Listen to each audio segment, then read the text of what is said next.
बिस्मिल्लाहिर्रहमानिर्रहीम। शुरू अल्लाह के नाम से जो बड़ा मेहरबान और निहायती रहम करने वाला है। आज लुधियाना की जो ऐतिहासिक जामा मस्जिद है, इसके बाहर हमने आतंकवाद का जो पुतला मजलिस अहरार इस्लाम हिंद की तरफ से आज फूका है, रोज़ प्रदर्शन किया है। मजलिस अहरार इस्लाम भारत के स्वतंत्रता संग्राम की वो जमात है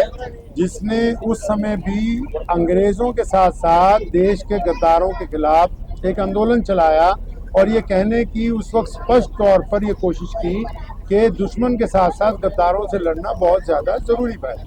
तो ये जो दहशतगर्दाना कार्रवाइयाँ होती हैं पूरे देश के अंदर, इसमें कहीं ना कहीं भारत के जो बाहर की ताकतें उनके साथ साथ देश के गद्दार भी मौजूद हैं। तो हम ये कहना चाहते हैं कि जो भी लोग गद्दारी करते हैं मुल्क के साथ, उनका रंग और समुदाय या जात और धर्म कोई भी हो सकता है, गद्दार को सिर्फ हम गद्दार ही समझते हैं। इसलिए उनके लिए जीरो टॉलरेंस के ऊपर कड़ी सजा जो है वो होनी चाहिए। और दूसरी बात यह है कि जब भी कोई आतंकी घटना होती है तो बहुत से जो सोशल मीडिया के हैंडल हैं वो ये समझाना चाहते हैं कि शायद इसका इस्लाम से कोई संबंध है। हज़रत मोहम्मद साहब सल्लल्लाहु अलैहि वसल्लम ने स्पष्ट रूप से अपनी हदीसों में, अल्लाह ने कुरान में ये बात स्पष्ट तौर पर कही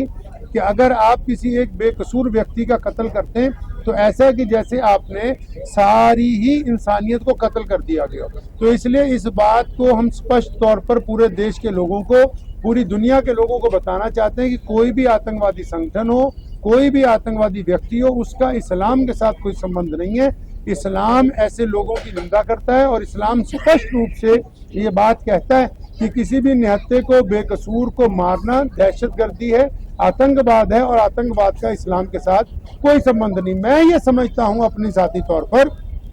कि जिस तरह ये लोग भारत के दुश्मन हैं, इसी तरह ये कहीं ना कहीं इस्लाम का जो नाम बीच में लेते हैं तो ये मुसलमानों के भी और इस्लाम के भी विरोधी हैं, क्योंकि इनकी दहशतगर्दाना कार्रवाइयों से कहीं ना कहीं इस्लाम को और मुसलमानों को लोग शक की निगाह से देखते हैं। तो इसलिए हम ये जो निंदा प्रस्ताव आज जो पारित किया मजलिस अहरार इस्लाम की तरफ से, उसमें भारत सरकार से तो पहले ये कहते हैं कि जो लोग भी आतंकी कार्रवाइयों में लिप्त होते हैं उनको सरे बाजार सजा देने का प्रावधान लेके आइए ताकि आए दिन ऐसी घटनाएं जो हैं वो देश में ना हो। और दूसरी बात यह है कि हम सोशल मीडिया को भी ये कहना चाहते हैं कि जो आतंकी हैं इनका कोई धर्म नहीं होता। पीछे 1 महीने में जितने आतंकवादी पकड़े गए वो सिर्फ एक समुदाय के नहीं है, उनमें अलग अलग धर्मों से संबंध रखने वाले लोग मौजूद हैं। लेकिन सिर्फ अगर बदनाम किया जाता है तो किसी एक विशेष समुदाय को किया जाता है। तो इसलिए ये ज़रूरी है, मैं मुसलमानों को भी कहता हूँ कि जिस तरह आप बाकी कामों के अंदर बढ़ चढ़ के हिस्सा लेते हैं, इसी तरह आतंकवाद की विरोधिता करना और वो लोग जो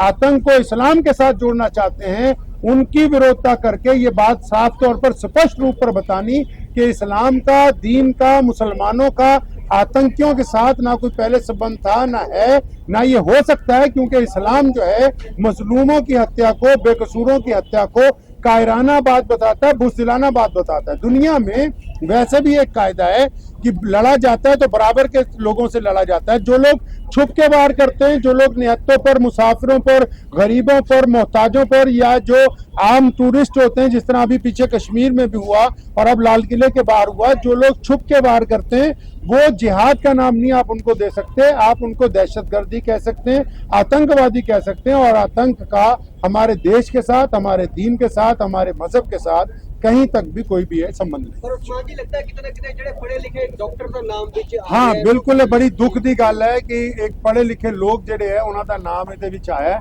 और मैं समझदा कि ये बड़ी सोचण दी भी गल है, विचारन दी भी गल है। और इहदे उत्ते आने वाले समय च कौम नूं भी और सारे धर्मां दे लोकां नूं बैठ के इस ते विचार करना चाहिए कि तुसीं देखो जिहड़े भी लोग हुण तक फड़े गए ने ਉਹਦੇ 'ਚ सिर्फ मुसलमान ही नहीं, अलग अलग धर्मां दे लोग मौजूद ने, खासकर हुण कल अपने भी जिहड़े। ते ਇਹਦਾ मतलब ये है कि ਜਿਹੜੀ ਭਾਰਤ ਦੇ ਮੁਖਾਲਿਫ ਤਾਕਤਾਂ ਨੇ ਜਿਹੜੀਆਂ ਸਾਡੇ ਦੇਸ਼ ਦੇ ਖਿਲਾਫ ਮੁਖਾਲਫਤ ਕਰ ਰਹੀਆਂ ਦੂਜੇ ਮੁਲਕਾਂ 'ਚ ਬੈਠੀਆਂ, ਚਾਹੇ ਉਹ ਸਾਡੇ ਪੜੋਸੀ ਮੁਲਕ ਨੇ ਜਾਂ ਉਹ ਦੇਸ਼ ਪੂਰੀ ਦੁਨੀਆ ਦੇ ਜਿਹੜੇ ਭਾਰਤ ਨੂੰ ਵਿਕਸਿਤ ਹੁੰਦਾ ਨਹੀਂ ਦੇਖਣਾ ਚਾਹੁੰਦੇ, ਜਿਹੜੇ ਭਾਰਤ ਨੂੰ ਵਿਸ਼ਵ ਸ਼ਕਤੀ ਬਣਨਾ ਨਹੀਂ ਦੇਖਣਾ ਚਾਹੁੰਦੇ। ਕਿਉਂਕਿ ਸਾਡਾ ਤਾਂ ਸਾਰਿਆਂ ਦਾ ਇੱਕੋ ਹੀ ਹੋ ਜਾਂਦਾ ਦਿਮਾਗ ਦੇ ਵਿੱਚ ਸੈਟਅਪ ਕਿ ਅੱਛਾ ਜੀ ਉਹ ਫਲਾਣਾ ਇੱਕ ਵਿਸ਼ੇਸ਼ ਧਰਮ ਦਾ ਹੋਏਗਾ, ਲੇਕਿਨ ਨਹੀਂ, ਇਹਦੇ ਪਿੱਛੇ ਅਲੱਗ-ਅਲੱਗ ਤਰ੍ਹਾਂ ਦੇ ਲੋਕ ਵੀ ਹੁੰਦੇ। कुछ ऐसी ताकतां भी होंदियां ਜਿਹੜੀਆਂ ਚਾਹੁੰਦੇ हैं कि ਅਸੀਂ इंडस्ट्री च अगे ना जाइए, ਅਸੀਂ विकसित ना होइए, ਅਸੀਂ बड़ी ताकत ना बनीए। तो अलग-अलग लोगों ਨੂੰ ਜਿਹੜੇ ਜ਼ਮੀਰ ਫਰੋਸ਼ ਲੋਕ ਨੇ ਭਾਰਤ ਦੇ ਵਿੱਚ, ਉਹਨਾਂ ਨੂੰ ਕਹਿਣਾ ਚਾਹੁੰਦੇ ਕਿ ਜਿਸ ਬਰਤਨ 'ਚ ਖਾਈਦਾ ਹੈ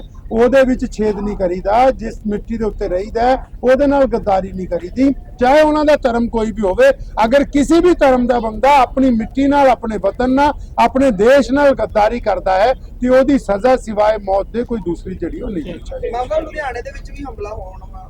ਵਾਲਾ ਸੀਗਾ, ਪਰ ਜੀ। ਗ੍ਰੇਨੇਡ ਤੇ ਜਿਹੜੇ ਪਹਿਲੀ ਬਰਾਮਦ ਕਰ ਲਏ ਪੁਲਿਸ ਨੇ, ਉਸ ਨੂੰ ਕਿਸ ਤਰ੍ਹਾਂ ਦੇਖਦੇ ਹੋ? ਮਤਲਬ ਕਿ ਲੁਧਿਆਣੇ ਦੇ ਵਿੱਚ ਵੀ ਮੈਂ ਕਿਤੇ ਨਾ ਕਿਤੇ ਇਹ ਤਾਂ ਸਮਝਦਾ ਕਿ ਚਲੋ ਪੰਜਾਬ ਪੁਲਿਸ ਦੀ ਇਹ ਸਤਰਕਤਾ ਹੈ ਕਿ ਉਹਨਾਂ ਨੇ ਇੱਕ ਵੱਡਾ ਹਾਦਸਾ ਹੋਣ ਤੋਂ ਪਹਿਲਾਂ ਇਹਦੇ ਵਿੱਚ ਵਧੀਆ ਤੌਰ ਤੇ ਕੰਮ ਕੀਤਾ। ਇਸ ਦੇ ਵਿੱਚ ਮੈਂ ਜ਼ਰੂਰ ਕਹਿਣਾ ਚਾਹੁੰਦਾ ਪੂਰੇ ਭਾਰਤ ਦੇ ਲੋਕਾਂ ਨੂੰ ਵੀ ਜਾਗਰੂਕ ਹੋਣਾ ਹੋਵੇਗਾ, ਆਪਾਂ ਸਾਰਿਆਂ ਨੂੰ ਵੀ, ਕਿਉਂਕਿ ਅਸੀਂ ਜਦ